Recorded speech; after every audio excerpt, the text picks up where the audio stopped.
अस्सलाम वालेकुम वरहमतुल्लाहि वबरकातुह। हमारा बेसिक कंसेप्ट, चाहे हम कोई भी काम करते हो, उसका क्लियर होना जरूरी है। चाहे आप दुनियावी काम करते हो या दीनी तबलीग करते हो, कोई भी काम, चाहे आप दीन के लिए फिक्रमंद हैं या कोई दीन का इदारा चला रहे हैं या मस्जिद का मामला हो, कुछ भी हो, अगर हमारा बेसिक कंसेप्ट क्लियर नहीं है तो हमें वो रिजल्ट नहीं मिलेगा जो रिक्वायर्ड है। अक्सर एक बात कही जाती है कि मुजाहिदे से दीन आती है। ये बहुत सुना जाता है मस्जिदों में कि मुजाहिदे से दीन आती है, इसलिए निकलो निकलो, मुजाहिदा करो, स्ट्रगल करो, घर से निकलो। लेकिन इसमें एक बहुत बड़ा गलत तस्वुर है।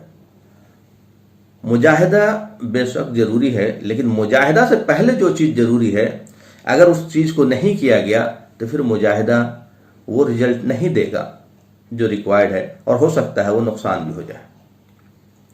फॉर एग्जाम्पल कि मैंने इंजीनियरिंग की, मैं सिविल इंजीनियर हूं और एमटेक किया स्ट्रक्चरल इंजीनियरिंग में, तो एक लंबा पीरियड रहा है स्टडी का।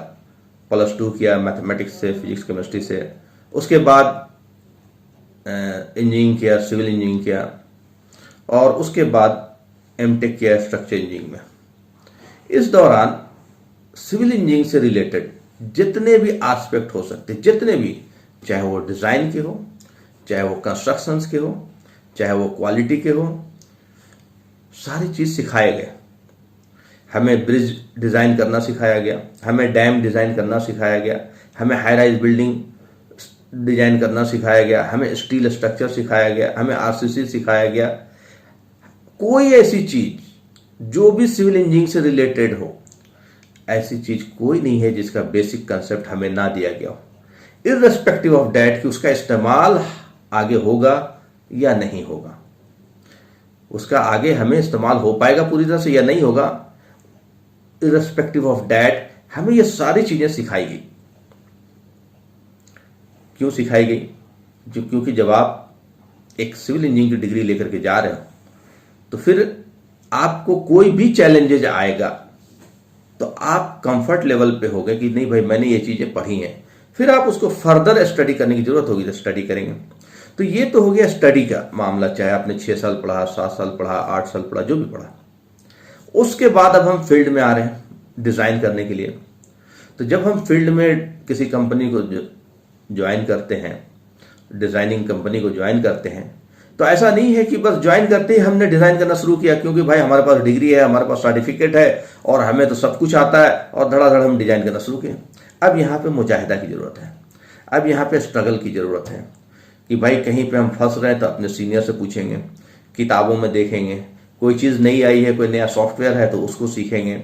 बहुत सारी बेसिक कंसेप्ट जो हमने पढ़ा है, यहाँ पे अगर हम कोई चीज डिजाइन कर रहे हैं और हम कहीं पे फंस रहे हैं तो उससे कोरिलेट करेंगे।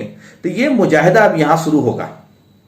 लेकिन मुजाहिदा से पहले तालीम था, और अगर हमने तालीम ना ली, हमने सिविल इंजीनियरिंग नहीं किया और हम डायरेक्ट फील्ड में आ गए, तो फिर वो क्या कहलाएगा? वो एक्चुअली मिस्त्री कहलाएगा।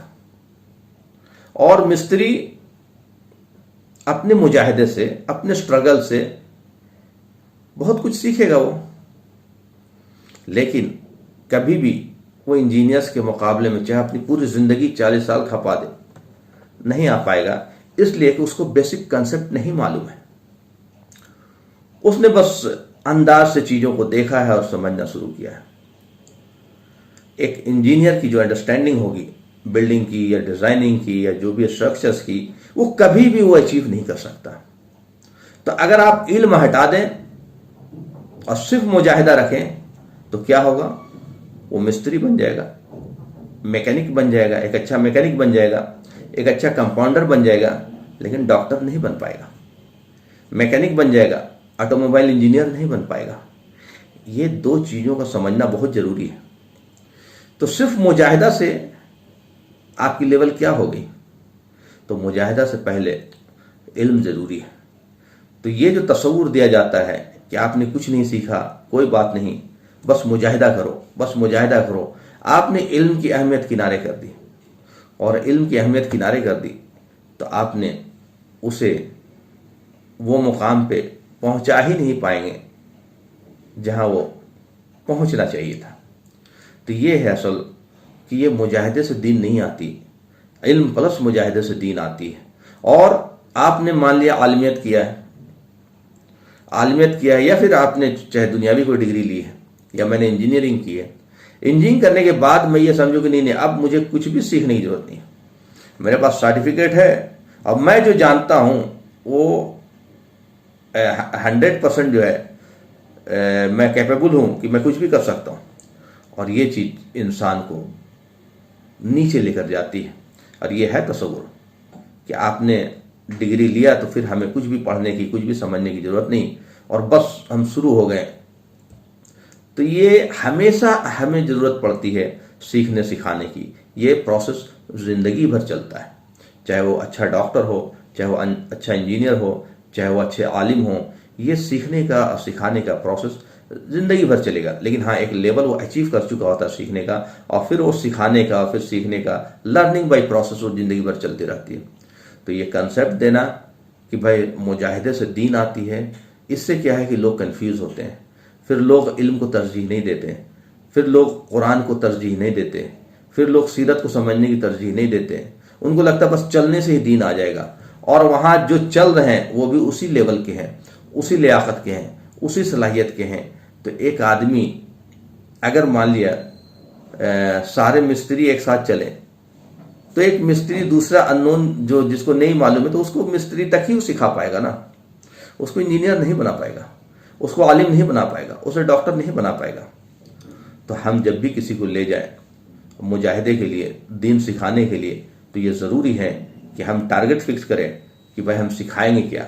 वहाँ पे उस सलाहियत के लोग को ले जाए, और ऐसे लोगों को ले जाए जहाँ पे वो सिखाएं, वरना उनका 3 दिन सिवाय एक के स्पिरिचुअल जर्नी के कि हाँ भाई हमें बहुत अच्छा लगा, हम तो 3 दिन गए, 40 दिन गए, हमें भाई कोई भी मस्जिद वाली माहौल में रहेगा अच्छा लगेगा, घरों की झंझट से दूर, कोई पैसे मांग रहा है, कोई उधार के तकादा कर रहा है, कहीं वो बिजनेस का तकादा है, कहीं बीवी परेशान कर रही है, कहीं बच्चे परेशान कर रहे हैं, और आप उन सब से दूर मोबाइल ऑफ करके किसी मस्जिद में, तो सुकून तो मिलेगा ही।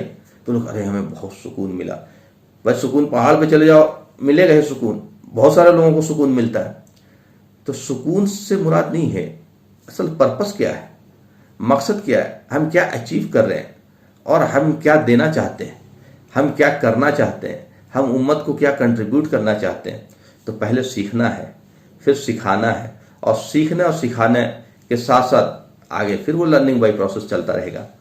तो ये कैटेगरी होना चाहिए कि भाई अक्सर लोग सुनने को मिलता है, जब भी किसी से बात करो हम तो सीख रहे हैं, किसी से बात करो भाई ये बताओ, नहीं हम तो सीख रहे हैं, हम तो सीखने वाले हैं। तो बोला सिखाने वाला कौन है भाई?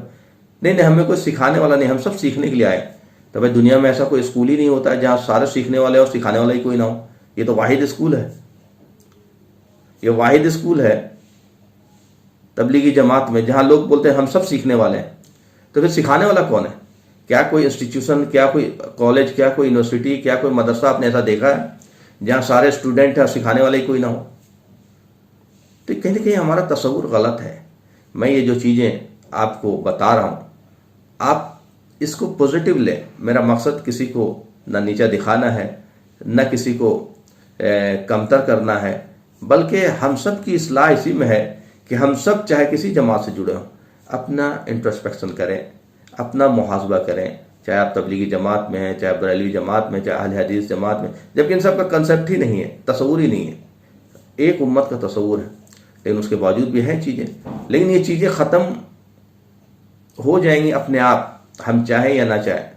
चूँकि ये अल्लाह का दीन है तो अल्लाह ही इसको रिवाइव करेगा। तो हम या तो 2 तरह से लोग सुधरते हैं कि या तो हम खुद सुधर जाएं या फिर हम पिट के सुधरेंगे, जैसा कि अज़ाब का सीन हमें दिखता है, हर जगह मुसलमान पिट रहा।